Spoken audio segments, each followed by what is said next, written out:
Halo sobat-sobatku dimanapun kita berada. Apa kabar? Luar biasa, fantastik, yes. Be happy, tetap semangat, optimis. Sekalipun varian COVID muncul kembali, kita kalahkan dengan antusiasme dari diri kita, mengambil kebijakan-kebijakan yang baik, tetap produktif, dan moving on. Jangan takut. Pada hari ini saya akan berbagi tentang politik budgeting gereja yang berorientasi pada kesejahteraan umat. Bagian yang ketiga. Di pertama, kita berbicara tentang sistem yang mau kita pakai. Yang kedua, kita berbicara tentang apa itu anggaran dan fungsi-fungsi anggaran. Di bagian yang ketiga ini, kita akan berbicara tentang prinsip-prinsip apa yang harus ada di dalam politik budgeting yang berorientasi pada kesejahteraan umat. Apa prinsip-prinsip yang harus ada? Yang pertama, prinsip yang harus ada adalah mengelola anggaran secara transparan. Transparan artinya tembus mata. Anggaran gereja kita bisa dilihat oleh umat, bisa diteliti oleh umat, dan umat pun tahu uang ini akan digunakan untuk apa dan bagaimana anggaran ini digunakan. Setiap hari Senin, Biro Keuangan, majelis, dan siapapun yang bersedia bisa mengecek langsung keuangan gereja. Selama kantor dibuka, selama itu siapapun boleh melihat keuangan gereja kita. Gereja selalu melayani apapun yang menjadi pertanyaan-pertanyaan dari umat. Dan anggaran berjalan ini diketahui, disosialisasi, diputuskan bersama-sama kepada seluruh umat melalui forum majelis, kemudian Fokoma, forum komunikasi majelis, kelompok-kelompok, dan komisi-komisi, bahwa anggaran kita tahun ini adalah sekian, dapatnya dari apa, dari pos-pos mana, kita sepakati semua.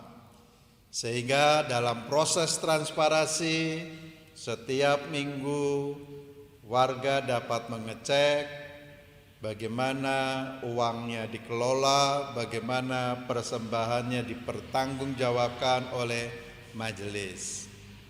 Sehingga ketika di warta gereja diumumkan, kita memakai asas-asas akuntansi yang transparan, akuntabel artinya tanggung gugat, bisa dipertanyakan dan harus bisa dipertanggungjawabkan. Nah, anggaran-anggaran ini bukan untuk kesombongan. Sekalipun ada ayat, jika tangan kananmu memberi, jangan sampai tangan kirimu tahu. Itu prinsip teologis yang mengajarkan kita untuk tidak sombong, memberi dengan ikhlas dan sukarela, tidak ada kaitan sama sekali dengan asas akuntansi, transparansi yang akan kita lakukan. Sehingga di dalam manajemen dan politik budgeting Gereja kita terbuka, uang itu dari siapa, uang itu bagaimana dikelola, uang itu bagaimana dipertanggungjawabkan. Untuk check and recheck sebagai sebuah power balance, sehingga umat mempunyai akses mengontrol persembahannya. Sehingga transparansi ini bukan untuk kesombongan pribadi, bukan untuk kesombongan rohani kita, tetapi justru sebaliknya mencegah dosa dari para pemegang otoritas yang mengelola dana ini supaya tidak terjatuh dalam dosa. Uang dikontrol oleh umat karena uang ini adalah aset yang diberikan oleh umat untuk digunakan sebagai instrumen pelayanan gereja dan juga untuk kepentingan umat bersama. Dengan transparansi seperti ini, umat tahu di kelompok-kelompok bagaimana kontribusi mereka untuk sebuah aktivitas-aktivitas yang dilakukan oleh gereja. Warga tahu bagaimana peran mereka dalam mensukseskan gereja melakukan dan mencapai visi dan misi gerejanya dalam pelayanan-pelayanan sosial dan sebagainya. Dan ketika umat mengetahui keuangannya dikelola secara transparan, akuntabel, dan juga secara partisipatif, ternyata persembahan setiap tahun naik terus. Uang ini menjadi sebuah simbol tentang kepercayaan umat kepada pemerintahan gereja. Uang itu menjadi simbol tentang kepuasan warga jemaat pada pelayanan-pelayanan gereja. Persembahan yang semakin meningkat menjadi sebuah simbol bahwa mereka menjadi subjek dan bagian untuk menyelenggarakan gereja, menjadi gereja yang diberkati, menjadi gereja yang memberkati dalam seluruh pelayanan-pelayanannya. Itulah sebabnya umat tahu seberapa banyak mereka dapat mempersembahkan, seberapa banyak kontribusi yang telah mereka lakukan, dan seberapa besar kue nasional gereja ini dibagi bersama-sama kembali menopang kelompok-kelompok yang kurang mampu atau kurang kuat, dan kelompok yang kuat saling membantu supaya menjadi pelayanan yang komprehensif. Dan seluruh kekayaan gereja itu kita masukkan di dalam neraca yang harus kita laporkan kepada seluruh umat dalam bentuk pertanggungjawaban majelis gereja, pengelola keuangan gereja. Neraca ini adalah sesungguhnya gambar dari gereja kita. Pada sisi pasifa kita bisa mengetahui berapakah kekayaan gereja kita, dari manakah kekayaan gereja kita ini, dari umat, dari hibah, dari reinvestasi dan sebagainya. Dan pada sisi aktiva, umat akan mengetahui sekarang di mana keberadaan kekayaan kita dalam bentuk aset atau materi yang kekayaan yang tidak bergerak atau yang bergerak, atau kewajiban hutang yang harus dibayar dan sebagainya. Neraca ini justru menjadi sebuah akuarium keuangan gereja di mana semua jemaat bisa mengontrolnya. tidak dalam kegelapan, tetapi justru terang benderang. Umat tahu berapa kekayaan umat, bagaimana kekayaan itu digunakan untuk kemuliaan Tuhan, bagaimana kekayaan itu dikembangkan untuk mencapai visi misi gereja, bagaimana uang itu justru kita pakai untuk memenuhi mandat dari Tuhan Yesus untuk mendatangkan kerajaan Allah. Tanda-tanda kerajaan Allah dinyatakan. Pelayanan perdamaian, pelayanan cinta kasih, pelayanan-pelayanan lainnya yang justru dapat menggambarkan kasih Tuhan Yesus. Kita percaya sabda Yesus, jika engkau setia pada perkara-perkara yang kecil, Aku akan memberi perkara-perkara yang lebih besar. Jika kita setia memelihara uang yang kecil, Tuhan akan mempercayakan kepada kita uang yang lebih besar. Jika kita mampu mengelola aset-aset gereja yang kecil, Tuhan akan memberikan aset-aset yang lebih besar. So, prinsip budgeting ini justru adalah sesuatu yang spiritual, karena berangkat dari hati yang bersih dengan tujuan yang murni untuk kita persembahkan bagi kemuliaan Tuhan. Prinsip anggaran lainnya adalah bagaimana melibatkan umat di dalam gerak gereja ini, dalam fundraising, dalam pengelolaan dana. Sehingga umat dengan sukarela akan mencari dana, mengelola dana, menggunakan dana, dan menginvestasikan dana untuk mencapai tujuan-tujuan yang lebih mulia, untuk mencapai ideal-ideal gereja yang lebih baik, sehingga umat akan bahagia karena semua menjadi bagian dari gerak umat. Itulah sebabnya transparansi, akuntabilitas, dan partisipasi harus kita lakukan. Maka setiap rapat jemaat, seluruh kekayaan gereja, bagaimana mengelola dana gereja, bagaimana menggunakan dana gereja, bagaimana dampak dari dana gereja ini kita laporkan, kita pertanggungjawabkan kepada umat yang memberi mandat kepada majelis untuk mengelola segala persembahan hati yang diberikan kepada Tuhan melalui gerejanya. Dengan buku pedoman rapat jemaat, umat dapat memahami, umat dapat mengkritik, umat dapat mempertanyakan, umat dapat menginvestigasi segala kebijakan-kebijakan majelis tentang anggaran.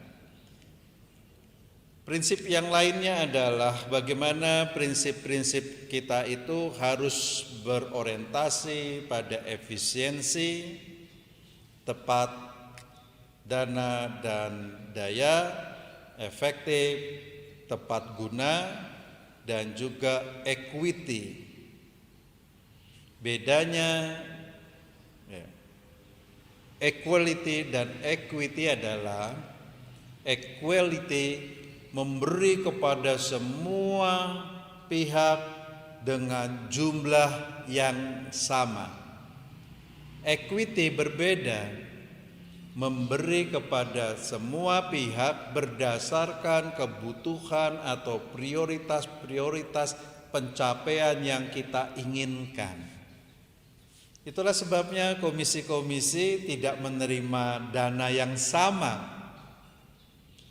Komisi anak menjadi bagian yang terpenting karena proses edukasi spiritual forming yang mau kita bangun, maka mungkin pendanaannya harus lebih besar ke sana. Sedangkan kegiatan-kegiatan yang sifatnya seremonial kurang memberikan kontribusi yang besar bagi dampak masyarakat sekitarnya, perbaikan-perbaikan kualitas kehidupan yang berbeda secara kualitatif, tidak usah terlalu banyak dibiayai. Nah, ini equity. Gitu. Kalau equality semua diberi yang sama, tapi equity diberikan sesuai dengan kebutuhan sehingga semua memperoleh manfaat yang sama, menerima kontribusi yang signifikan dari politik budgeting gereja. Prinsip selanjutnya adalah bagaimana supaya politik budgeting kita mengarah pada ukuran-ukuran kinerja yang kita buat, semua program, proyek-proyek yang kita danai dapat kita ukur sehingga setiap tahun meningkat kualitas kehidupan umat, meningkat kualitas berpikirnya umat, kualitas kekayaan gereja dan sebagainya. Maka dalam metrik program itu perlu dibuat bersama-sama dengan kita. Dalam matriks program itu menggambarkan tujuan-tujuan ideal dari gereja, tujuan-tujuan ideal dari komisi-komisi, tujuan yang ideal dari kelompok-kelompok, dari bebadan atau yayasan untuk dicapai, sehingga setiap tahun mengeluarkan uang, memakai aset-aset gereja untuk tujuan yang lebih baik, untuk tujuan yang lebih meningkat, untuk tujuan yang diinginkan oleh gereja, komisi-komisi, panitia, bebadan, yayasan, dan sebagainya. Sedangkan dalam tujuan proyek harus menggambarkan perubahan-perubahan perilaku umat, perilaku anggota komisinya. Jadi apa yang diharapkan dari Komisi Pemberdayaan Perempuan ketika ada sebuah proyek yaitu merayakan Hari Perempuan Internasional, yaitu perubahan sikap, perubahan paradigmatik dari warga jemaat baik laki-laki dan perempuan tentang ideologi patriarkal misalnya, sehingga setiap tahun akan mengalami perubahan-perubahan yang berbeda secara kualitatif. Sedangkan hasil yang diharapkan adalah output dari segala aktivitas-aktivitas yang kita lakukan. Sehingga 10 tahun kita membiayai sebuah program, melakukan proyek, bukannya 1 kali 1 kali 1 dan kita tetap 1, tetapi 1 tambah 1 tambah 1, maka 10 tahun mendatang gereja kita akan lebih berbeda dari sekarang. Kualitas anggota jemaat kita, kualitas komisi kita jauh lebih berbeda dari sekarang. Aset-aset gereja jauh lebih berkembang dari sekarang.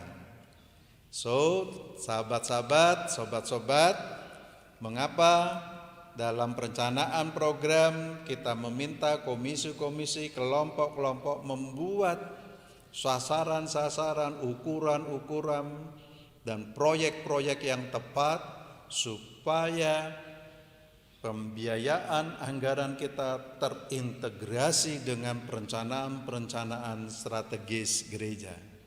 So, keuangan yang akan kita pakai bukanlah sekedar pemborosan, tetapi penggunaan budgeting gereja kita adalah merubah kita dari keadaan sekarang dengan kondisi sumber daya yang terbatas, keuangan yang terbatas, lingkungan yang terbatas, menuju cita-cita yang lebih ideal. Kita tetap memasuki visi 2030 GKJ Dagen Palur, yaitu kemandirian dalam teologi, sehingga kita mengembangkan gagasan-gagasan ideologi yang mau kita pertanyakan dengan basis teologi kita, sehingga kita memiliki kemampuan berteologi yang lebih baik, sekalipun tidak sekolah teologi, tetapi gereja menjadi lembaga pendidikan teologi bagi umat. Kemandirian dana, bahwa gereja di masa tua justru harus lebih sejahtera, harus lebih mampu membiayai dirinya sendiri, harus mampu membiayai visi misi gereja, melakukan kebajikan-kebajikan Kristiani. Dan kemandirian psikologis, bukan hanya pendeta yang bisa melakukan karya-karya ilahi, tetapi seluruh umat, majelis, penetua diaken adalah mandataris ilahi untuk mengajarkan cinta kasih Tuhan. Itulah sebabnya Yesus bersabda, Petrus, kepadamu kuberikan kunci kerajaan surga. Petrus adalah simbol orang awam. Petrus bukan orang profesional yang belajar teologi di midrasim atau madras dalam bahasa Arabnya. Tidak belajar teologi secara sistematik dan profesional, tetapi pengalaman perjumpaan dengan Yesus membuat dia mampu melakukan karya-karya untuk mengajarkan cinta kasih ilahi. So, saudara-saudara, sobat-sobatku, anggaran yang kita pakai memang untuk mengembangkan diri kita fase demi fase, terus berkelanjutan dan tidak terjadi diskontinuitas dalam kehidupan gereja. Kenapa ada gereja yang pecah? Kenapa ada gereja yang akhirnya mengalami keterpurukan? Karena dalam politik budgeting gereja tidak dibangun sebuah politik budgeting gereja yang berkelanjutan, yang terus mengarah untuk mencapai visi gereja. So, politik budgeting gereja kita bukanlah sesuatu yang sekuler, tetapi memakai asas-asas akuntansi, asas-asas manajemen organisasi yang digerakkan dengan spiritualitas ilahi untuk mencapai visi gereja yang Tuhan berkati dan berkarya. Oke, sobat-sobatku, kita berjumpa di bagian yang keempat nanti dengan tema kita prasyarat membangun prinsip budgeting yang pro umat. Oke, salam damai.